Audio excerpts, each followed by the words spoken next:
성전에 가득한 하나님의 영광, 또 그 영광을 찬양하는 스랍들의 환상을 본 이사야는 자신의 부정함을 하나님 앞에 고백하죠.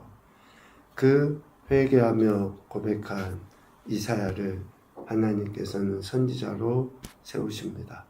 그리고 하나님의 백성을 향한 하나님의 마음을 전달하는 도구로 사용하시죠.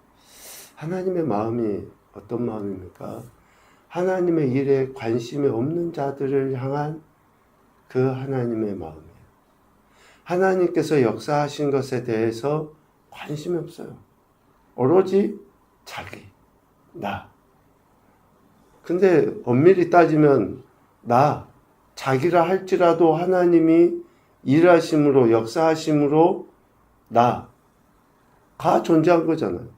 지금 이스라엘 백성들이 여기까지 온 것도 저들은 관심이 없지만 하나님의 역사하심으로 여기까지 오늘이라는 시간이 주어진 거 아닙니까? 하나님의 일에 관심을 갖지 않는 백성에 대해 이사야 선지자를 통해서 책망의 말씀, 그리고 또 앞으로 있을 미래의 일들에 대한 참된 소망을 전달하는 도구로 하나님은 이사야를 들어서 사용하시죠. 오늘 우리가 읽은 7장의 말씀에 보면 이스라엘 백성들에게 다시금 지금까지 일하신 하나님, 그 하나님께 관심을 두도록, 하나님만을 의지하도록, 하나님만 의지하는 것이 진정한 승리라는 것을 가르쳐 주시죠. 1절에 보면 아람의 왕 르신과 르말리아의 아들 북이스라엘의 베가 왕이 올라와서 예루살렘을 치려 하죠. 이러한 전쟁의 위기, 침공의 위기 속에서 유다의 왕 아하스가 두려워합니다. 이런 두려움 가운데 우리 인생이 보이는 방법은 하나님을 의지하느냐, 사람을 의지하느냐로 나타나거든요. 그런데 안타깝게 아하스 왕은 하나님이 아닌 인간적인 방법을 택하려 합니다. 그럴 때에 하나님만을 신뢰해야 된다, 하나님만을 의지해야 된다 라고 하는 것을 이사야 선지자를 통해서 증거해 주고 있습니다. 1절과 같이 이러한 전쟁의 위기 속에 있을 때에 1절 말미에 보면 예루살렘을 쳤으나 능히 이기지 못하니라. 그러니까 아람 왕과 북이스라엘의 왕이 연합해서 유다를 친 거죠. 그런데 결론적으로 능히 이기지 못하였다. 이제 앞으로 있을 일에 대해서 예언적으로 지금 이 이야기는 선포한 건데요. 여간 연합군이 유다를 침공하여 전쟁을 일으키지만 결코 이기지 못할 것이다. 이기지 못한다. 라는 거예요. 그런데 2절에 보니 다윗의 집에 이러한 일을 알렸을 때, 아하스 왕에게 이야기했을 때에 왕과 그의 백성의 마음이 어떻다고 이야기합니까? 숲이 바람에 흔들림 같이 흔들렸다라고 이야기합니다. 그냥 보통 바람이 아니죠. 요 근래 중국의 그 토네이도 같은 그 영상을 보니까 정말 지나가는 차가 날아갈 정도로 어마어마하게. 그러니까 숲이 바람에 흔들림 같다라고 하는 것은 그냥 산들산들 이렇게 흔들린 게 아니라 아예 나무가 꺾어질 정도의 그러한 그 바람, 그러한 두려움, 공포에 아하스 왕과 유다 백성들의 마음이 흔들리고 요동쳤다라는 거예요. 당연히 전쟁이 일어나면 또 두려움도 있죠. 그런데 왜 이런 두려움이 생깁니까? 하나님의 역사하심, 하나님이 일하신 것에 관심이 없으니까 그런 거예요. 과거에 어떻게 하나님께서 유다를 지키시고 보호하시고 그 수없이 많은 적군들로부터 하나님이 보호하셔서 인도해 주셨잖아요. 과거에 이런 은혜들을 하나님이 베풀어 주셨잖아요. 그런데 하나님의 일에 관심이 없으니 우리가 받은 은혜, 받은 복을 헤아려 보는 이유가 뭡니까? 남들한테 자랑하기 위해서요. 내가 이랬다. 내가 왕년에 이랬어. 내게 은사 뭐 이런 거 있었어. 이게 아니에요. 지금 내 삶과 내 신앙, 그리고 앞으로 내 신앙과 삶의 여정에도 미안하지만 똑같이 어려움도 있을 수 있고, 또 어쩌면 이전보다 더 훨씬 더 괴로운 일이 생길 수도 있어요. 그러할 때에 두려워하지 않냐고 이전에도 하나님이 역사하신 것을 오히려 앞으로도 내 삶에 이렇게 하나님이 역사하실 것이라는 것을 더욱더 확신하기 위해서 받은 복도 헤아려 보고 베풀어 주셨던 은혜에 대해서 이미 시간도 지났지만 또 감사해 보고 이러는 거죠.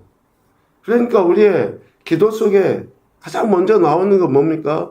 회개하고 나서 하나님 앞에 감사하는 거 아니에요?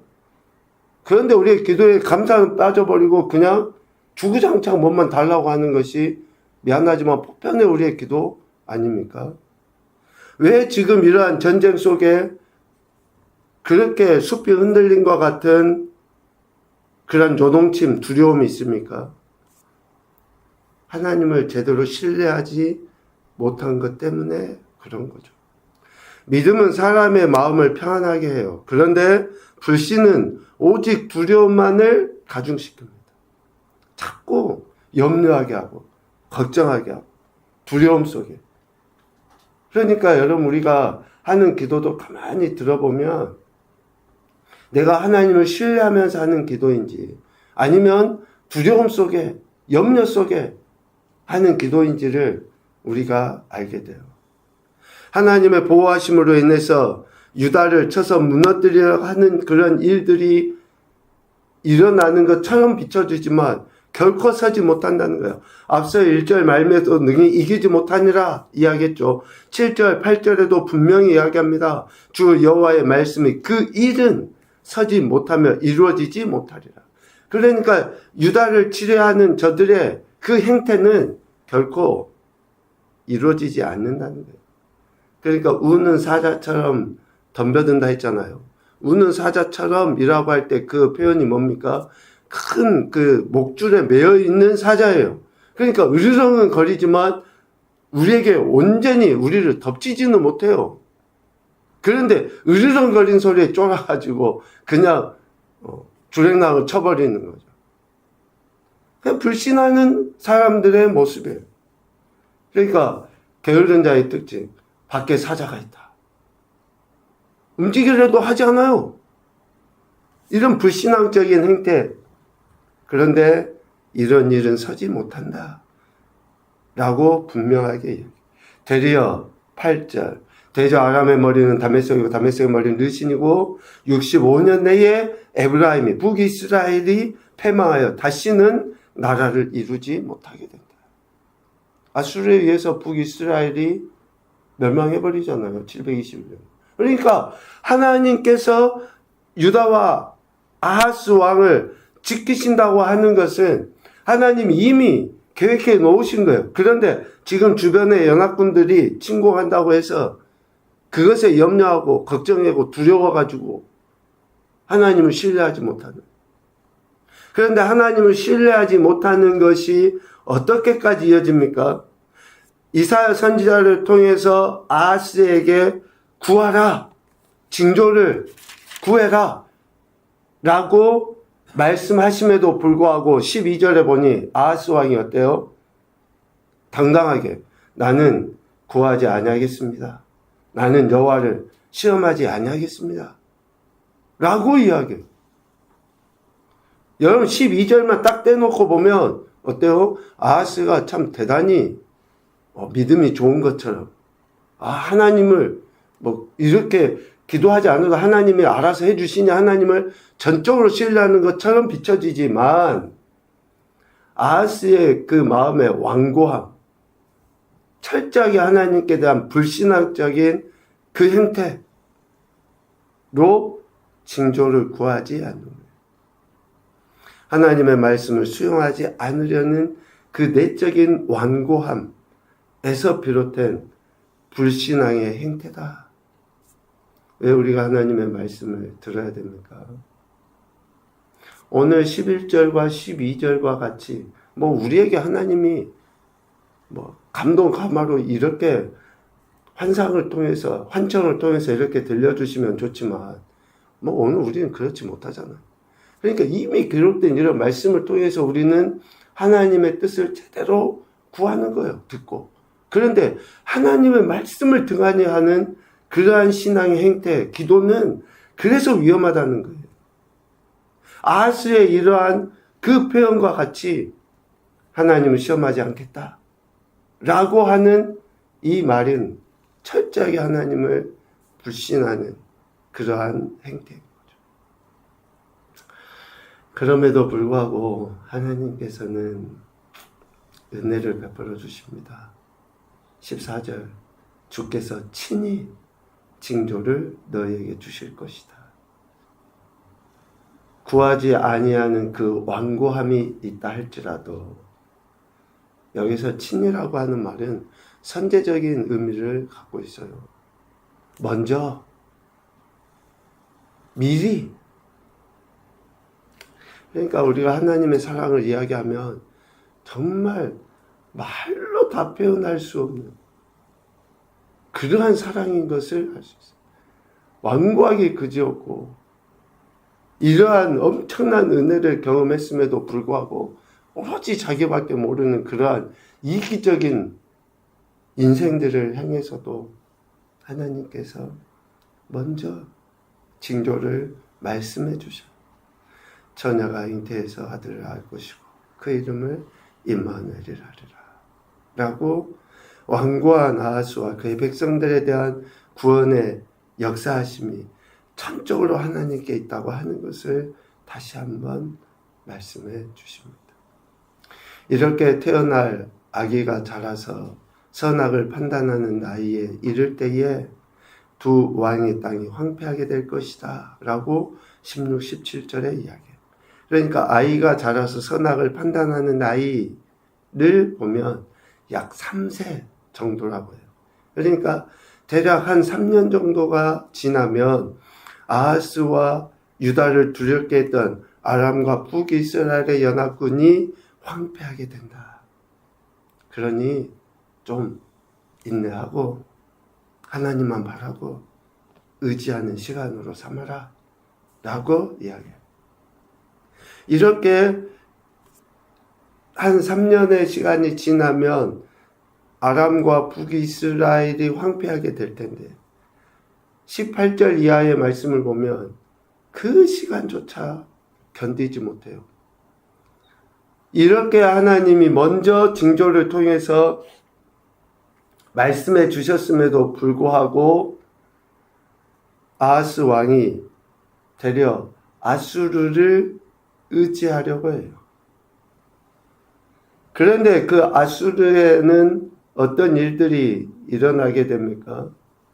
파리와 아수르의 땅에 벌을 부르시리니 하면서 쭉 이제 그날 하나님의 심판의 때에 아수르조차도 완전히 황폐해질 것이다 라는 것을 유다의 아하스 왕이 이러한 전쟁의 위기를 모면하기 위해서 하나님이 아닌 아수르를 의지하려고 하지만 오히려 아수르를 도구로 삼아서 유다 땅에 가시와 찔레가 무성하게 될 것이고 또 그러한 도구로 쓰임받은 아수르 역시 철저하게 황폐해질 것이다 라고 하는 것을 하나님은 이야기하고 있습니다. 그러니까 올곧이 우리 인생이 의지해야 될 것은 하나님이고 하나님의 말씀이라는 것을 이야기하시는 거죠. 이러한 일들이 앞으로 계속 반복되잖아요. 우리 인생에도 계속 반복돼요. 참 언제까지일까 하면 미안하지만 우리가 죽을 때까지인 것은 틀림없는 것 같아요. 좀 믿음이 있어서 하나님 의지하는가 싶다가도 또 자그마한 어떤 사건이 생기면 또 염려하고 두려워하고 하는 이런 것들이 계속 반복되잖아. 그러니까 늘 하나님 앞에 겸손히 무릎 꿇어서 말씀을 듣기 위해서 또 하나님의 은혜를 구하면서 이렇게 주님 부르실 때까지 살아가는 것 자체가 어쩌면 우리에게 은혜가 아닌가라는 생각을 해봅니다. 오늘 아하스 왕의 이런 실적, 불신이죠. 이런 것을 깨우치면서 하나님이 다시 한번 주권자이시다고 하는 것을 유다 백성들에게 가르치고 있습니다. 첫 번째 교훈으로 보면 도울 힘 없는 인생을 의지하지 말자. 도울 힘 없는 인생을 의지하지 말자. 오늘 찬송가 325장에 찬양하면서 좀 여태 찬양을 하면서 그냥 지나쳤었는데 그 생각이 들더라고요. 3절에 보니 이 세상 친구 없어도 예수는 나의 친구니 불의한 일을 버리고 예수를 위해 삽시다. 그랬거든요. 이 찬양을 하면서 우리가 예수님 믿는 사람들이 그냥 어차피 예수님을 친구 삼고 사랑하는 거 좋잖아요. 그런데 예수님이 나의 친구이기도 하지만 불의한 일을 행하게 하는 그 친구들, 그러한 자들은 멀리해야 되지만 예수님 믿는 믿음의 지체들 안에서는 서로 이러한 교제를 나누고 친구처럼 친구와 같이 이러한 모습이 꼭 필요하다는 생각이 또 한편으로 드는 거예요. 한번 여러분들도 다시 가사를 묵상 한번 해보십시오. 도울림 없는 인생, 악한 일을 도모하는 불의한 자들은 당연히 멀리해야 되죠. 그러나 내 믿음을 견고하게 세워갈 수 있는 믿음의 지체들, 동역자들, 친구들은 나이가 들어가면 갈수록 더더욱더 필요한 거 아닐까요? 나 혼자는 절대 서지 못하니. 하여간 우리를 넘어뜨리는 그러한 인생들 의지하지 않아야죠. 두 번째, 구하라는 말씀은 하나님만을 의지하라고 하신 초청임을 잊지 말자. 하나님만을 의지하라고 하신 초청이에요. 늘 우리를 초대하고 계시는 거 아니겠습니까? 세 번째, 하나님을 의지하지 않을 때 영혼육이 피폐해지고 거친 것으로 채워진다. 거친 것, 피폐해져. 돌처럼 단단하게 굳어져. 신앙의 연조가 깊어져 가면서 우리가 고집과 아집으로 점철된다고 하면 어찌 하나님의 은혜의 열매들이 맺힐 수 있겠습니까? 갈수록 우리는 부드러운 마음으로 하나님의 그 온유함을 닮아서 신앙 안에서 이러한 열매들을 맺어가야 되지 않겠습니까?